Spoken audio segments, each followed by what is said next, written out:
Well, every house that we have ever lived in, certainly for the last 15 years or so, there has been one wall that we're all allowed to draw on. This might be a familiar idea to you.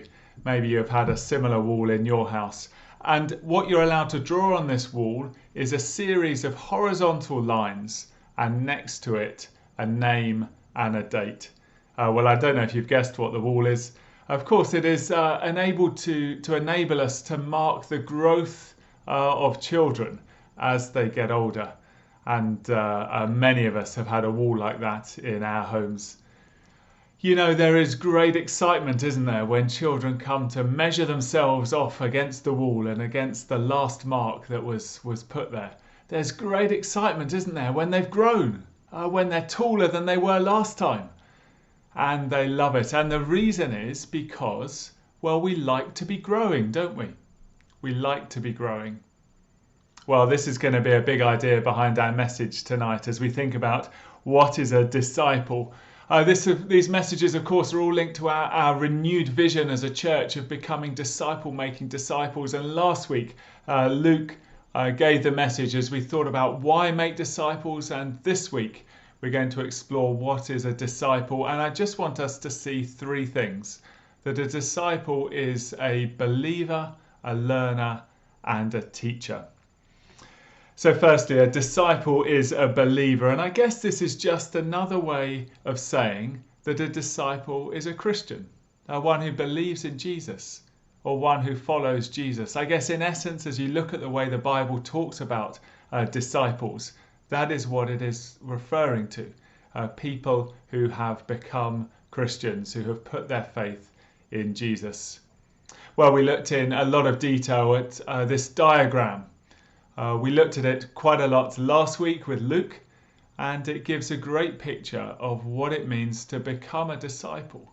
The moment when you go from darkness to light, I guess the kingdom of darkness into the kingdom of the Son, the kingdom of Jesus.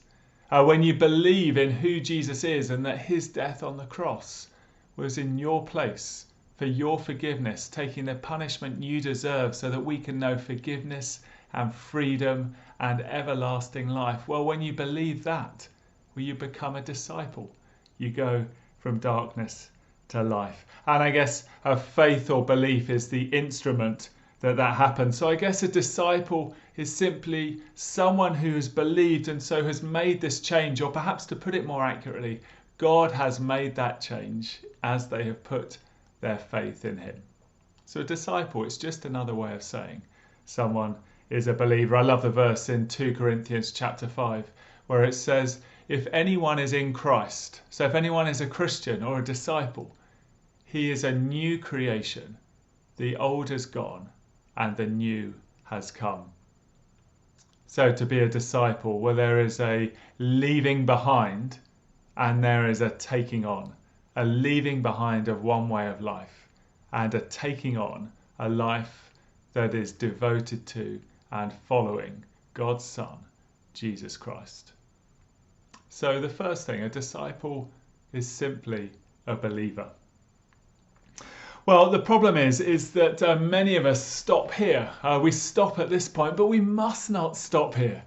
This falls so far short of the complete picture that the Bible gives us of what a disciple is. If we just stop here at this point, then it's a little bit like maybe signing up to join a local football team, but never going to any of the training sessions or never playing a game.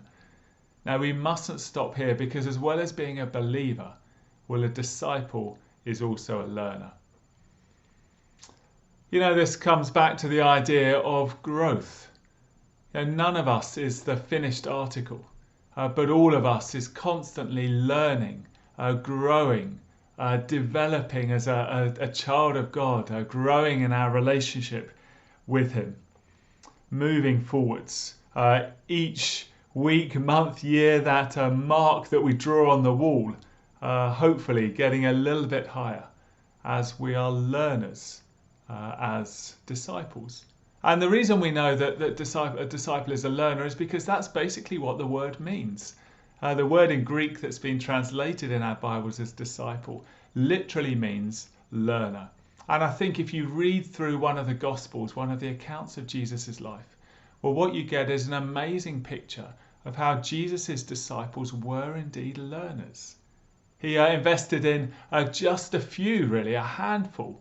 There were 3 who were really close to him, 12 others, but I guess others as well that Jesus was teaching and discipling. But as he invested them, it's clear that they were to learn from Jesus. And there was a lifetime of learning ahead. I love the way particularly we see that when Jesus tells the parable of the sower. And it's a great story, a great parable, but many of the crowds don't really get what it's about. And it's only as Jesus then draws to one side with his 12 disciples that he teaches them and helps them to understand what it means, what he wants them to get through this parable. And as they sit and listen and ask questions, well, it's clear that a disciple is a learner. Well, so here's the challenge that I want to give us. If you are a disciple, what are you doing to learn? What are you doing to learn? Or have you thought, well, I believe and that is enough. I'm just going to stop there. What are you doing to learn? There's lots at church and a great deal about what we do as a church is all set up around giving people opportunities to be learning. And please do take hold of those opportunities. Because if you're not taking hold of those opportunities, if you're not taking advantage of the courses that we put on, or the small groups, or the prayer meetings that are offered, opportunities to serve in different teams, if you're not taking advantage of these opportunities, well, how can you expect to be learning, to be growing? Or maybe more personally, yourself at home, well, there's so many good Christian books. There's, of course, the Bible and the wealth of information there. If we're not regularly reading the Bible or regularly reading different Christian books, and as we do so, praying so that we're growing in our relationship with God, if we're not doing these things, well, how can we expect to be learning? How can we expect to be growing? You see, a disciple is not only someone who believes and then, well, that's it, end of story. No, a disciple is someone who learns, a lifetime of learning. We're not the finished article, but we need to be growing. So the challenge is, well, what are you doing to learn and to grow?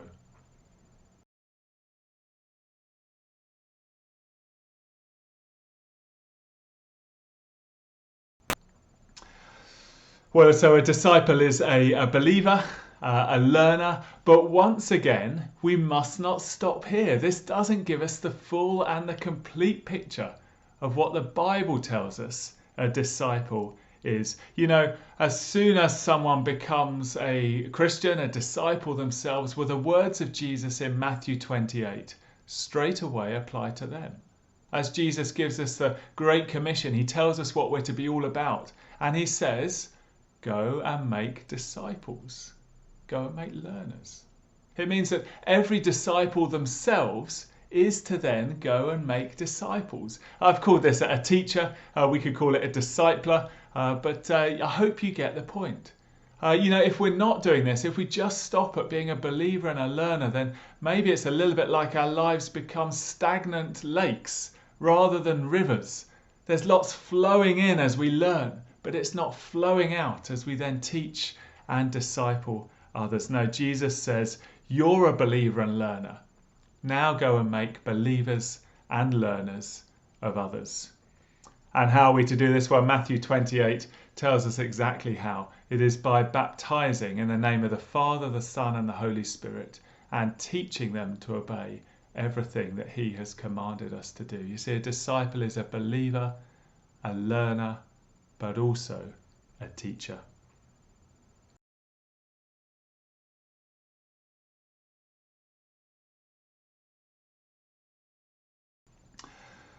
So here's a bit of a challenge for you. Who is there that you have discipled or taught?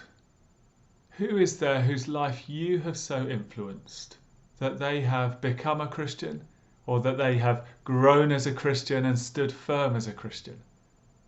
Who is that true for you? It's a challenge, isn't it, to think about it? Maybe as you think, you're aware of people who have taught you along the way. And I think it's really good to think about this. Just have a think now. Who are the people that have had such an influence in your life and in your faith? Who are the people who have taught and discipled you? You might think of parents or other family members, maybe youth leaders or Sunday school teachers, maybe colleagues or friends or people at churches that you've been part of. I might think of all number of people. Who are the people who have influenced you, who have discipled you? And as you think about that, I want to encourage us all that all of us are at the end of a chain. At the end of a chain where people have taught and discipled us. And you know, it is true for every single disciple that that chain goes all the way back to one person. It started for each and every one of us with one person. It started with Jesus.